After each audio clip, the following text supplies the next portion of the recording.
Gresham's at arm, and welcome back to Gresham Reads Graceling by Kristen Cashore. So, last time, Poe and Kata had managed to save Bitterblue and escape, or at least begin their escape of Leck and his forces.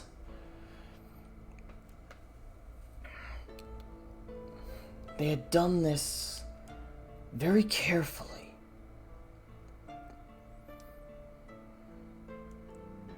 And it honestly is difficult with Leck's grace, having the ability it does, capable of spreading from one person to another, like an infection.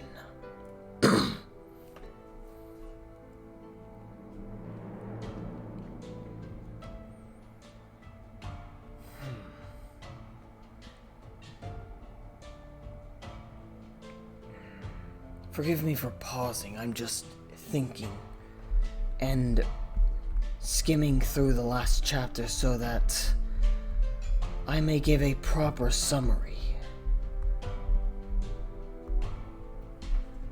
Right. And during their escape, they had one very close run-in with Leck again. Poe literally had to have them hide and forcefully cover Kat's ears in order to avoid her from being controlled. Because it appears that Leck wanted Katza. Why?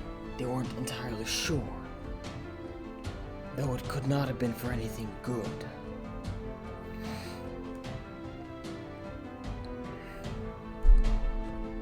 And eventually they did find young Bitterblue hiding within a fallen tree. And it appears that Bitterblue was well aware of what was needed to be done about her father.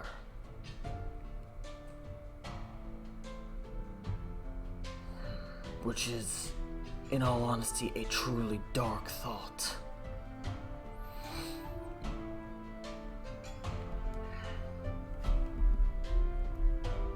Now, let us pick up where we left off, with chapter 25, which is slightly longer.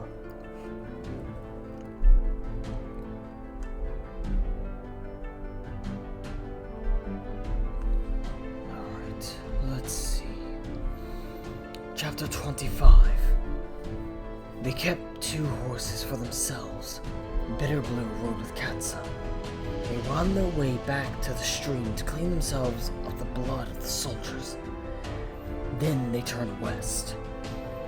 They walked the horses through the stream, moving toward the mountains, until the land around them grew rocky enough to hide hoofprints. There, they struck out south along the base of the mountains, and began their search for a more suitable place to hide for the night. A place they could defend. A place far enough from Leck for safety, but not so far that they couldn't reach Leck to kill him. For of course, Bitterblue was right. Leck had to die. Katza knew it, but she didn't like to think of it. For she was a killer, and the murder should be hers. But it was plain that Poe would have to be the one to do it. Poe kill a king guarded by an army of soldiers, by himself and without her help. You mustn't go near his castle, she thought to Poe as they rode. You'd never be able to get close enough to win. You're far too conspicuous. They would ambush you. The horses picked their way through the rocks. Poe didn't acknowledge her thoughts, didn't even look at her, but she knew he'd heard.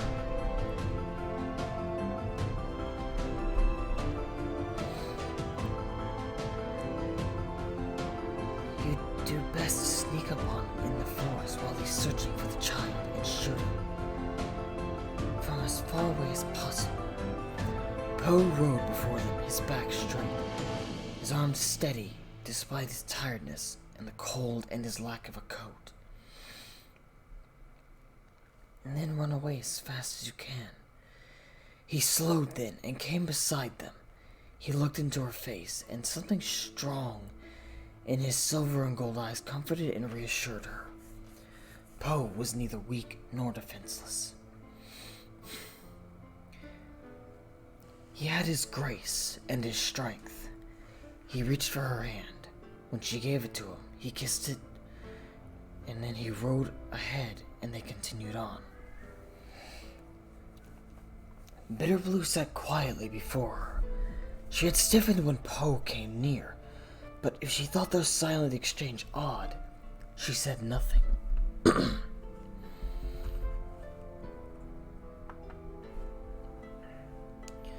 They came to a place where the land dropped away to the left and formed a deep gully with a lake that shone far below them. To the right, the path rose to a cliff that overhung the lake. "If we cross to the far side of that cliff and hide there," Kata said, "anyone coming after us will have to cross the cliff as we did, or climb up from the gully. They'll be easily seen." "I had the same thought," Poe said. "Let's see what's there." And so they climbed.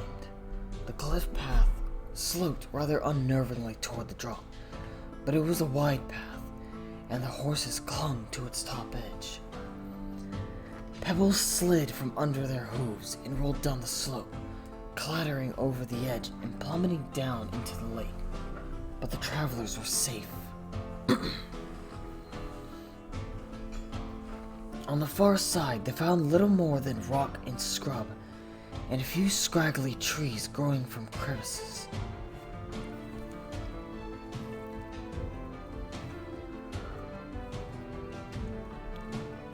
Sorry for that, I was stretching.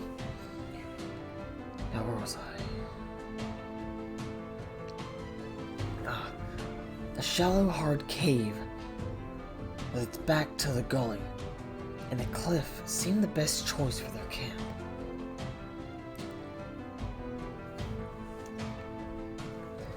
"It won't make for a soft bed," Poe said, "but it'll hide our fire. Are you hungry, cousin?" The girl sat on a rock, quietly, her hands gripping her knife.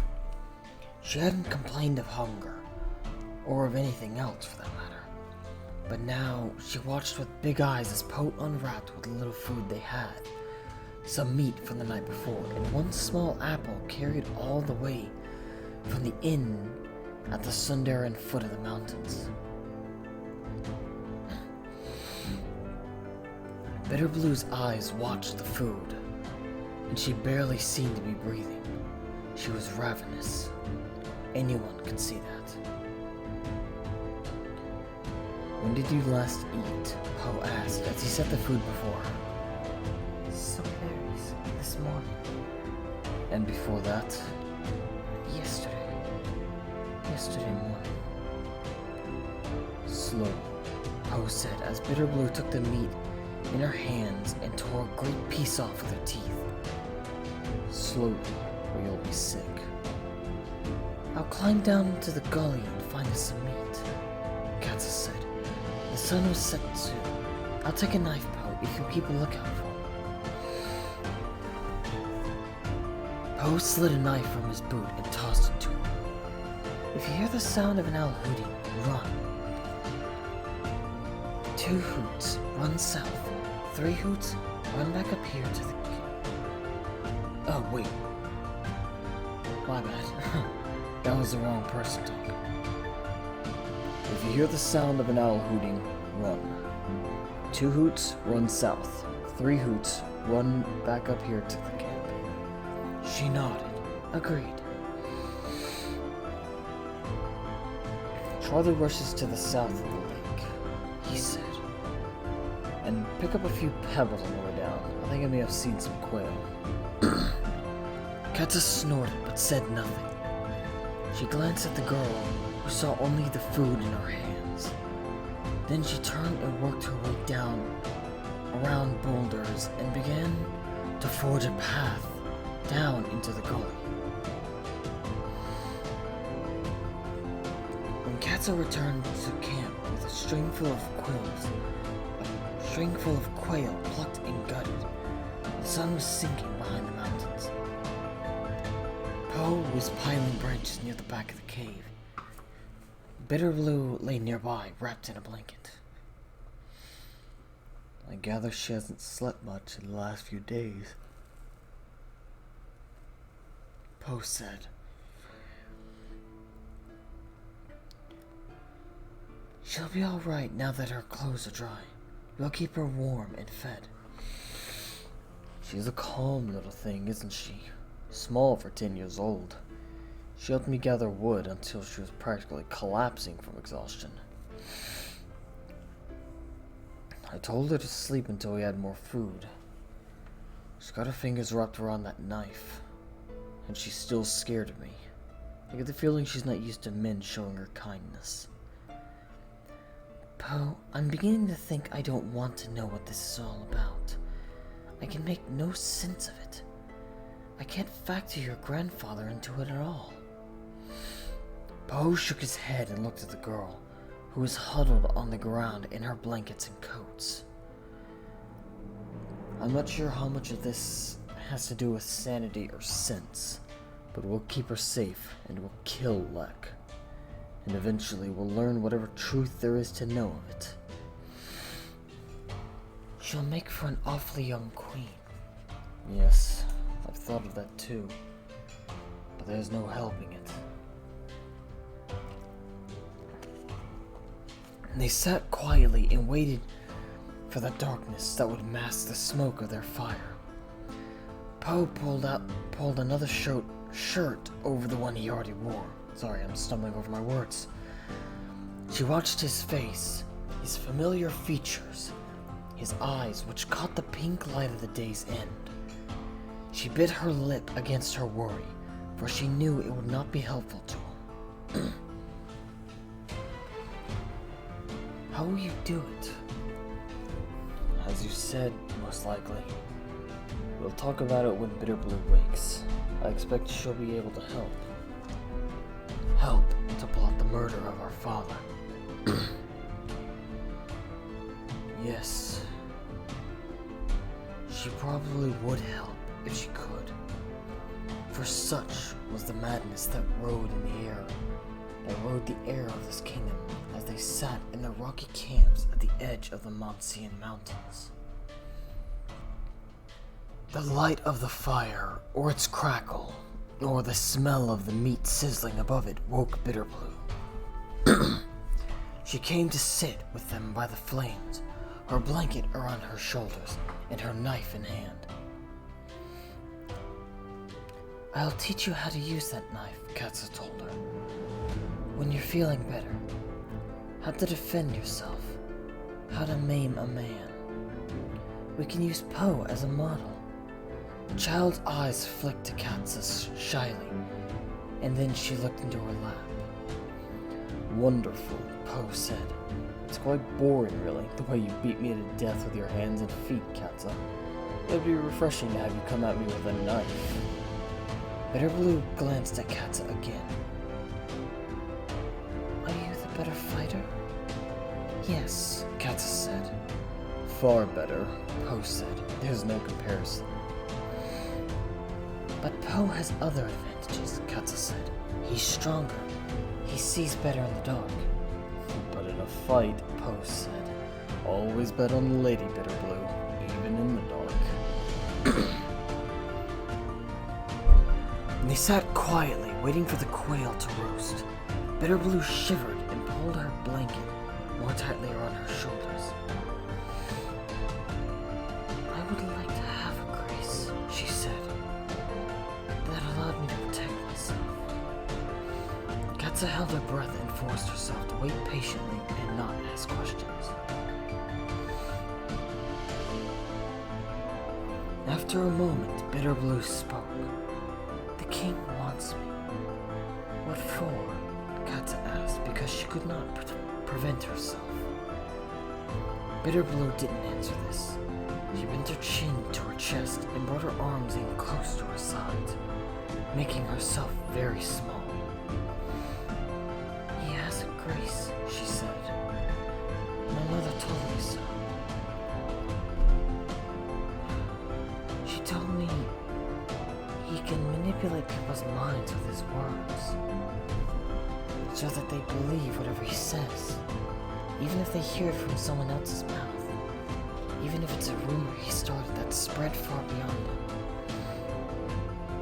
His power weakens as it spreads, but it does not disappear." She stared unhappily at the knife in her hands. "She told me he's the wrong kind of man to have been born with a grace like this. He makes toys of small and weak people. He likes to cause pain."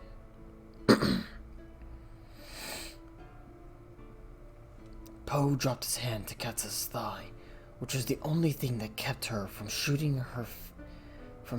to her feet with rage. "My mother has suspected all of this," Bitterblue continued. "From time to time, ever since she first knew him.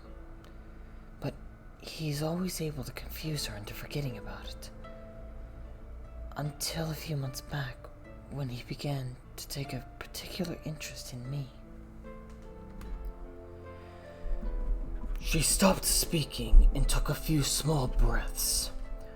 Her eyes settled on Katza's, flickering with something uncomfortable.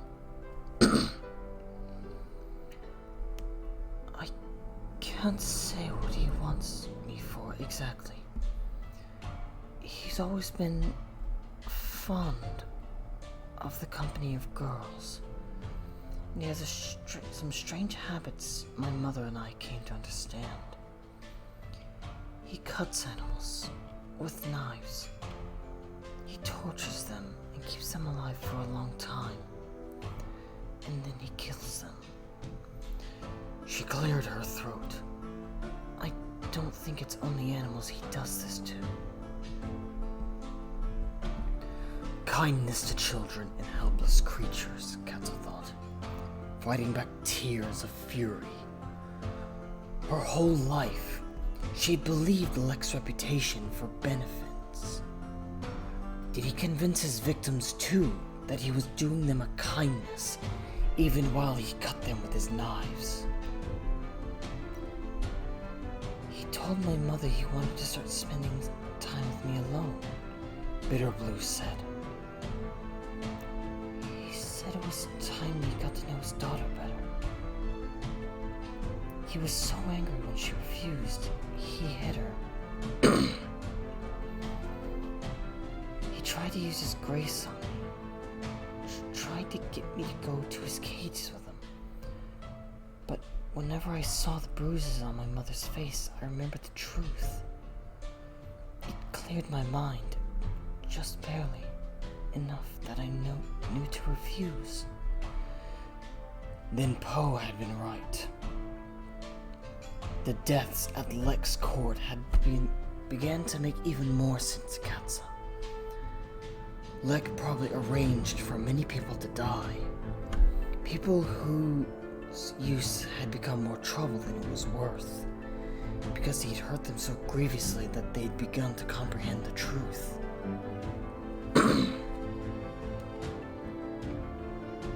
"So then he kidnapped grandfather," Bitterblue said, "because he knew there was no one my mother loved more. He told my mother he was going to torture grandfather, unless she agreed to hand me over. He told her he was going to bring him to Muncie and kill him at her sight. We hoped it was all just his usual lies. But then we got letters from Lyman, and your grandfather was really missing." "Grandfather was neither tortured nor killed," Poe said. "He's safe now." "He could have just taken me," Bitterblue said, her voice breaking with sudden shrillness. "He has an entire army that would never defy him. But he didn't. He has this sick patience It didn't interest him to force us. He wanted to hear us say yes. Because it was more satisfying to him that way, Katza thought. My mother barricaded us inside her room, Bitterblue said. The king ignored us for a while. He had food and water brought to us, and water and fresh linen. But he would talk to us through the door sometimes. He would try to persuade my mother to send me out. He would confuse me sometimes. Sometimes he would confuse her. He would come up with the most convincing reasons why I should come out. And we had to keep reminding ourselves of the truth. It was very frightening. A tear ran down her face now, and she kept talking, as if she could no longer contain her story. He began to send animals into us. Mice all cut up, dogs and cats still alive, crying and bleeding. It was horrible. And then one day, the girl who brought our food had cuts on her face, 3 lines on each cheek, bleeding freshly, and other injuries too that we couldn't see. She wasn't walking well. When we asked her what happened, she said she couldn't remember. She was a girl my age. She stopped for a moment, choked with tears. She wiped her face on her shoulder. That's when my mother decided we had to escape. We tied sheets and blankets together and dropped them out through the window. I thought I wouldn't be able to do it for fear, but Mother talked me through it all the way down. She stared into the flames. My mother killed a guard with a knife. We ran for the mountains. We hoped the king would assume we'd taken the port road to the sea, but on the second morning we saw them coming after us across the fields. My mother twisted her ankle in some foxhole. She couldn't run. She sent me ahead to hide in the forest. The girl breathed furiously, wiped her face again, clenched her hands into fists. Through some massive force of will, she stopped the fall of her tears. She grasped the knife that lay in her hand and spoke bitterly. If I were trained in archery, or if I could use a knife, perhaps I could have killed my father when this whole thing started.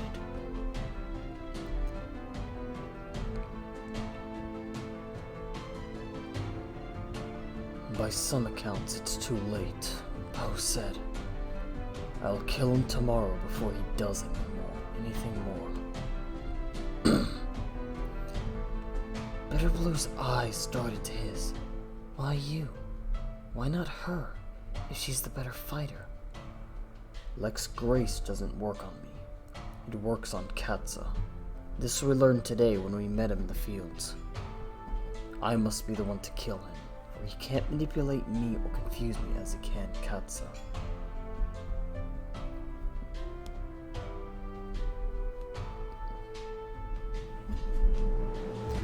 He offered Bitterblue one of the quails skewered on a stick. She took it and watched him closely. It's true that his grace lost some of its power over me, she said, when he hurt my mother. And it lost some of its power over my mother when he threatened me. But why does it not work on you? I can't say, Poe said. He's hurt a lot of people. There may be many for whom his grace is weak, but none likely to admit for fear of his vengeance. Bitterblue narrowed her eyes. How did he hurt you? He kidnapped my grandfather, Poe said. He murdered my aunt before my eyes. He threatens my cousin. Bitterblue seemed satisfied by this, or at least she turned to her food and ate ravenously for a number of minutes. She glanced at him occasionally at his hands as he tended to the fire. My mother wore a lot of rings like you. You look like my mother, excepting your eyes. And you sound like her when you talk.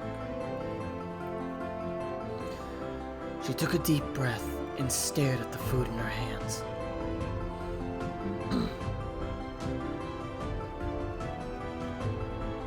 He'll be camping in the forest tonight, and he'll be looking for me again tomorrow. I don't know how you'll find him. We found you, Poe said, didn't we? Her eyes flashed up into his and then back to her food. You'll have his personal guard with him. They're all graced. I'll tell you what you'll be facing. It was a simple enough plan. Poe would set out early before first light, with food, a horse, the bow, the quiver, 1 dagger, and 2 knives. He would work his way back into the forest and hide his horse. He would find the king, however long that took. He would come no closer to the king than the distance of the flight of an arrow. He would aim, and he would fire. He would ensure that the king was dead, and then he would run as fast as he could back to his horse into the camp. A simple plan, and Katza grew more and more uneasy as they talked it through. For both she and Poe knew that it would never play out so simply. The king had an inner guard, made up of 5 graced sword fighters. These men were little threat to Poe. They always stood beside the king, and Poe expected never to step within their range. It was the king's outer guard that Poe must be prepared to encounter. These were 10 men who would be positioned in a broad circle around Leck, some distance from him and from each other, but surrounding the king as he moved through the forest.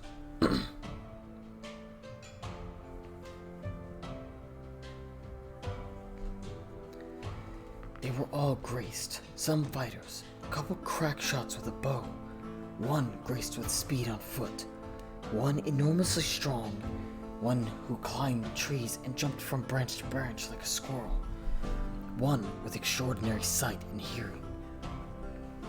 You'll know that one by his red beard, Bitterblue said, but if you're close enough to see him, then he's most certainly spotted you already.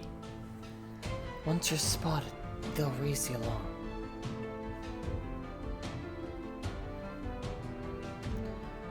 Poe, Katza said, let me come with you as far as the outer circle.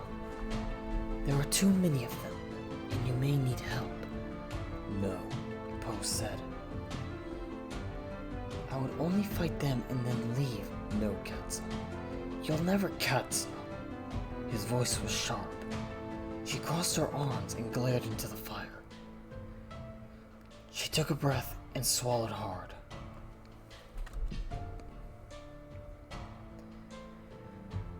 Very well. Go to sleep now, Poe, and I'll keep watch. Poe nodded. Wake me in a couple of hours and I'll take over. No, she said. You'll need your sleep if you're to do this thing. I'll keep watch tonight. I'm not tired, Poe, she said as he started to protest. You know I'm not. Let me do this. And so Poe dropped off to sleep, huddled in a blanket beside Bitterblue. Katza sat in the dark and went over the plan in her mind. If Poe didn't return to their camp above the gully by sunset, then Katza and Bitterblue must flee without him. For if he didn't return, it would mean that the king was not dead. If the king was not dead, then nothing would protect Bitterblue from him except distance.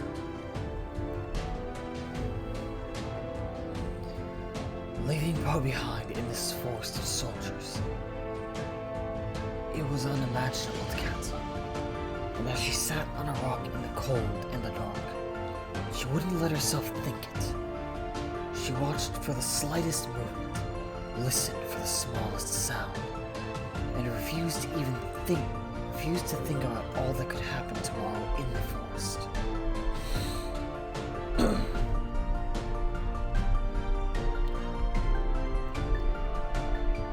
Right, this next chapter is relatively short, so I'll continue with this as well.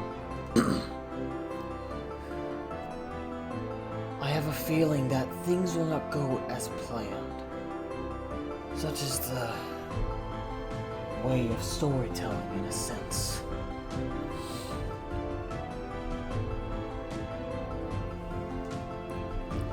Chapter 26. Poe woke in the early morning cold and gathered his things quietly. He pulled Katza close and held her against him. "I'll come back," he said, and then he was gone.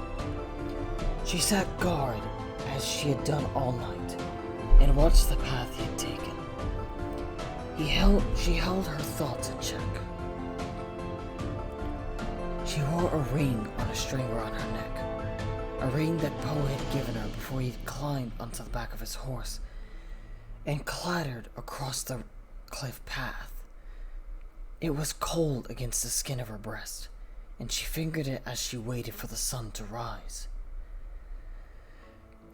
It was the ring with the engravings that matched the markings on his arms, the ring of Poe's castle and his princehood. If Poe didn't return today, then Katza must take Bitterblue south to the sea. She must arrange passage somehow on a ship to line its western coast and Poe's castle.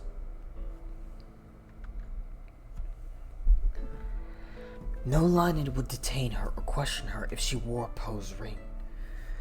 They would know that she acted on Poe's instructions. They would welcome and assist her. And Bitterblue might be kept safe in Poe's castle, while Katza thought and planned and waited to hear something of Poe. When light came and Bitterblue awoke, she and Katza led the horse down to the lake to drink and graze. They collected the wood in case they stayed in this camp again that night. They ate winterberries from a clump of bushes beside the water. Katza caught and gutted fish for their dinner. When they climbed back up to the rock camp, the sun had not even topped the sky. Katza thought of doing some exercises or of teaching Bitterblue to use her knife, but she didn't want to attract attention with the noises it would make. Nor did she want to miss the slightest glimpse or sound of an approaching enemy, or of Poe. There was nothing to do but sit still and wait. Katza's muscles screamed their impatience.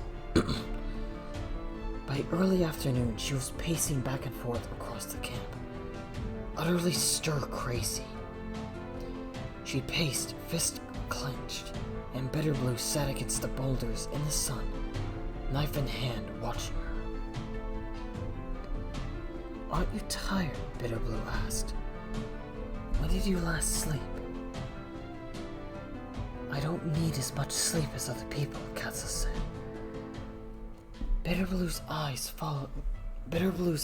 followed her as she marched back and forth. "I'm tired," Bitterblue said. Katza stopped and crouched before the girl.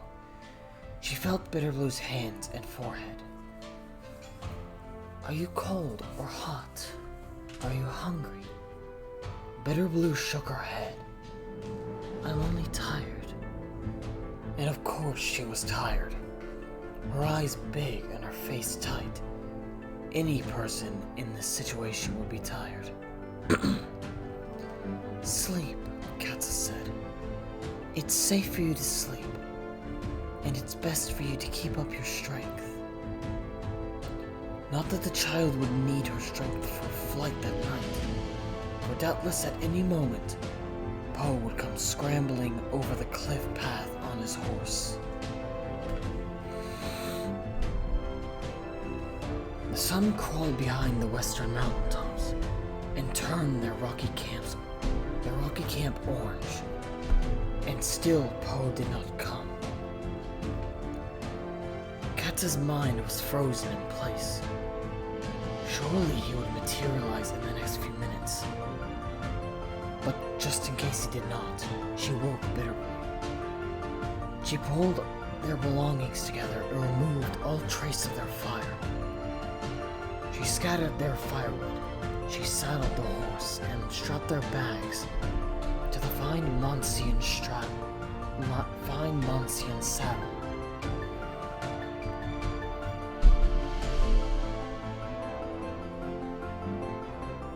Then she sat and stared at the cliff path that shone yellow and orange in the falling light. The sun was setting, and he hadn't come. She couldn't help the thought then that shouldered its way into her mind, that wouldn't be held back any longer, no matter how hard she pushed at it. Poe could be in the forest, injured, and the king could be murdered and all could be safe. And Poe could be somewhere needing her help, and she not able to give it because of the chance the king was alive. He could even be near, just beyond the cliff path, limping, stumbling toward them, needing her, and she, in a matter of minutes, mounting her horse and galloping in the opposite direction. They would go then, because they must.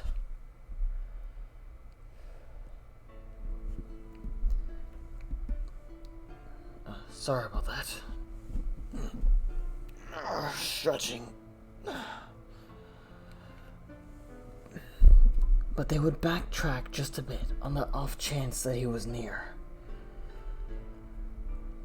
Katza glanced quickly at the rock camp just to be sure they'd left no sign of their presence.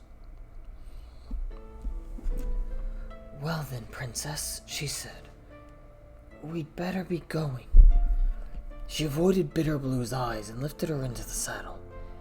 She untied the horse's reins and handed them to the child. That's when she heard the pebbles bouncing along the cliff path. She raced back to the path. The horse was coming across the ledge along the top of the cliff, stumbling across, its head hanging. Too close. Just a little too close to the drop. And Poe, lying on the horse's back, unmoving, and an arrow in his shoulder, his shirt soaked with blood, and how many arrows in the horse's neck and side she didn't try to count. For suddenly, pebbles were spraying over the cliff edge, the horse was slipping, and the whole path was sliding under its panicked hooves. She screamed Poe's name inside his mind and ran. He raised his head, and his eyes flashed into hers. The horse shrieked and struggled madly for ground to stand on, but she couldn't reach him in time. Over the edge, the horse tumbled over the edge, and she screamed again, aloud this time, and he was gone below her, falling through the yellow light. The horse twisted and turned in the air. Poe smashed face first into the water, and the horse crashed in after him. And stones flew up helter-skelter from Katz's feet as she tore down the trail to the gully, feeling nothing but her shins as her shins bashed against rocks and branches whipped across her face. She knew only that Poe was in that water, and that she must get him out. There was the barest ripple on the surface of the water to direct her dive. She threw her boots into the rushes and plunged. In the shock of the lake's icy water, she saw the place where mud and bubbles rose, and where a great brown form sank and another smaller form struggled. He struggled, which meant he was alive. She kicked closer and saw what he struggled with. His boot was caught in a stirrup, and the horse was sinking fast.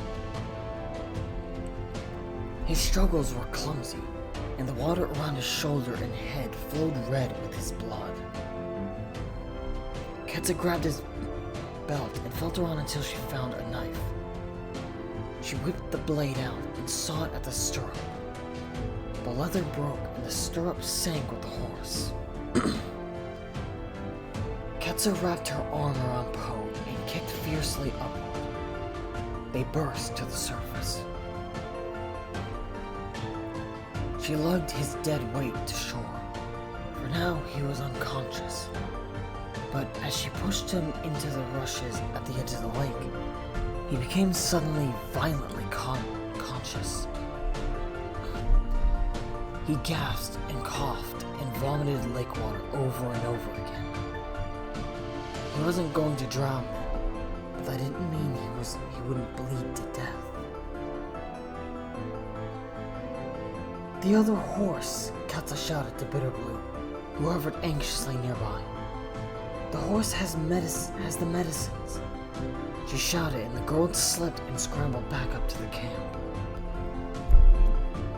Ketsa dragged Poe up to dry ground and sat him there. The cold and the wet, that could also kill him. He must stop bleeding, and he must be warm and dry. Oh, how she wished for Raffin at this moment. Poe, she said. Poe, what happened? No response. Poe. Poe. His eyes flashed open, but they were vague, unfocused. He didn't see her. He vomited. All right, you sit still. This is going to hurt, she said, but when she pulled the arrow from his shoulder, he didn't even seem to notice. His arms flopped lifelessly as she peeled his shirt from his back and he vomited again. Bitterblue came clattering down the trail with the horse. I need your help, Ketsa said, and for a good while, Bitterblue was Ketsa's assistant. Tearing open bags to find clothing that could be used to dry him or staunch his bleeding. Rifling through the medicines for the ointment that cleaned wounds. Soaking bloody cloths in the lake.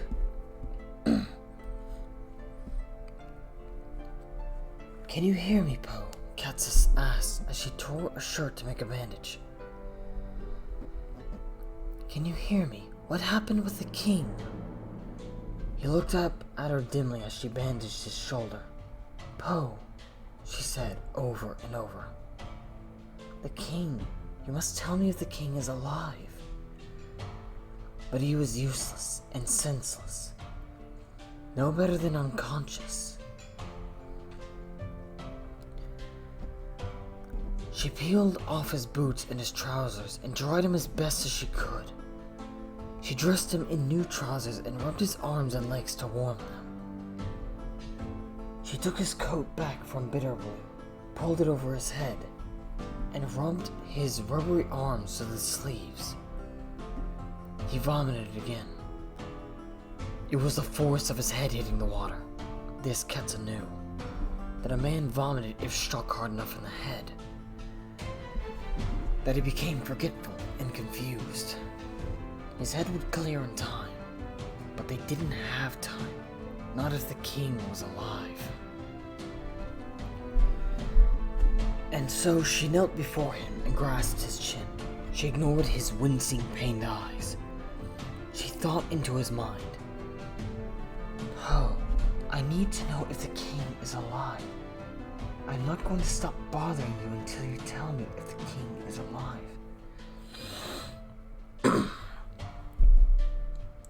He He looked at her then, rubbed his eyes, and squinted at her, hard. "The king," he said thickly. "The king, my Earl. The king is alive." Katz's heart sank, for now they must flee. All three of them, with Poe in this state and with only one horse. In the dark and the cold, with little food, and without Poe's grace to warn them of their pursuers. Her grace would have to serve. She handed Poe her flask. "Drink this," she said. "All of it. Bitterly," she said. "Help me pull these wet things together. It's a good thing you slept today, for I need you to be strong tonight." Poe seemed to understand when it was time for him to mount the horse. He didn't contribute to the effort, but he didn't fight it either. Both Katza and Bitterblue pushed him up into the saddle with all their might, and though he almost pitched headlong over the animal and fell to the ground on the other side, some unfocused understanding caused him to grasp Katza's arm and steady himself. "You behind him," Katza said to Bitterblue, "so that you can see him. Pinch him if he starts to fall off, and call me if you need help. The horse will be moving quickly as I can run."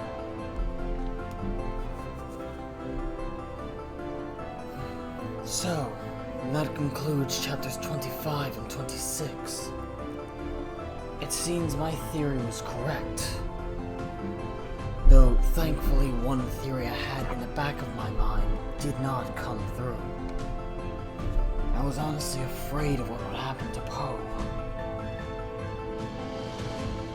Admittedly, an impact like that would have serious damage. But I am hoping that eventually he will recover. Anyways, thank you all so much for joining me for these 2 chapters. If you enjoyed them, feel free to leave a like and a comment down below. And also feel free to share the video. It will do nothing more than help the channel, and we would greatly appreciate that.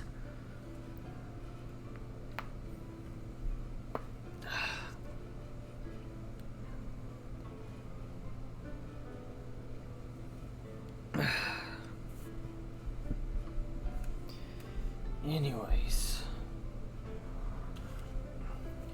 also feel free to subscribe and ring the notification bell so that you know whenever more videos are being uploaded. I will see you all in the next video. I am Gresham, and I do hope you have a pleasant day.